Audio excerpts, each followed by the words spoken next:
ভিতরে একটা আন্তরিক যে শক্তি, সেটা হলো মানুষের সেবা করে যাবে।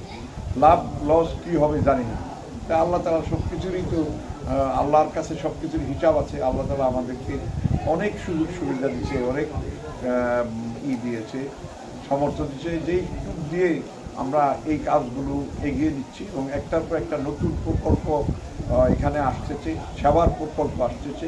সুস্থ থাকা, আরেকজন হলো মানুষ সুন্দর থাকা, আরেকটা মানুষ হলো নীরব থাকা। এই তিনটার উপরেই আমরা কাজ করতেছি।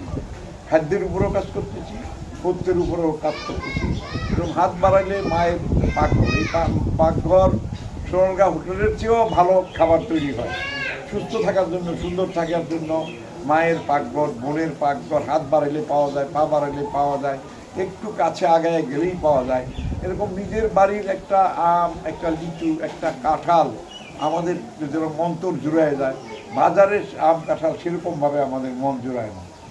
এই যে আমরা কয়েকদিন আগে দেখলাম যে চীনের প্রেসিডেন্ট শি জিনপিং বলছে যে আমরা বাংলাদেশ থেকে পেয়ারা আনবো, আম আনবো, কাঁঠাল আনবো, বাংলাদেশের ফল খুব সুস্বাদু, খেলে অন্তর জোড়ায়। আমরা যেরকম চীনের ফল খেতে চাই, তারা আমাদের ফল খেতে চায়। ওরকমই আমরা আমাদের দেশের মানুষের জন্য আমরা চিন্তা করে অনেকগুলো রাইড তৈরি করেছি। এখানে 22টা রাইড আছে, আরও কিছু রাইড আমরা তৈরি করব। আপনাদের সহযোগিতা পেলে, আপনাদের ভালোবাসা পেলে, আপনাদের আন্তরিকতা পেলে, মানব সেবায় যেন আমরা সত্যিকারের সঠিক জায়গায় বুঝতে পারি, সেই চেষ্টা আমরা আপ্রাণ করে যাব। জন্য ইচ্ছা হইল যে মানবতার সেবা করা। আমি যেভাবে পারি, যে কোনোভাবে পারি, যতটুকু পারি। যেরকম আমি আমার জীবনে আমি 53 বছর যাবৎ চিকিৎসা করি। এই 53 বছরে আমি 1 টাকাও কারো কাছ থেকে কোনো ভিজিট নেই নাই। আর নিঃস্বার্থভাবে কেউ যে ওষুধের টাকা দিতে পারে দিবে, না দিতে পারলে না। কারণ গাছটা আমার না, আল্লাহ তাআলা। আল্লাহ তাআলা মানব সৃষ্টির 5000 বছর পূর্বেই গাছ সৃষ্টি করে রাখছে, যেন মানুষ দুনিয়াতে আইসা ওই গাছটা খেয়ে নীরব থাকতে পারে। অতএব এই অনেক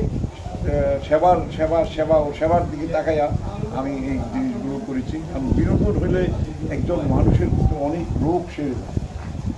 ভালোবাসা অনেক লোককে চোর ডাকাইতে কিন্তু অনেক সময় যদি সঠিক ভালোবাসা পায়, তারা অনেক পরিবর্তন হয়। এরকম আমরা চিন্তা করি যে মানুষকে আমরা ভালোবাসার দ্বারা তাদেরকে নীরব রাখবো, সুস্থ রাখবো, সুন্দর রাখবো, ভালো রাখবো, সবল রাখবো। এই যে আমরা মানুষকে বিভিন্নভাবে শান্তি দিতে চাই, ব্যতিক্রম ধর্মী শান্তি দিতে চাই, এই কারণে এই পার্কগুলি করা।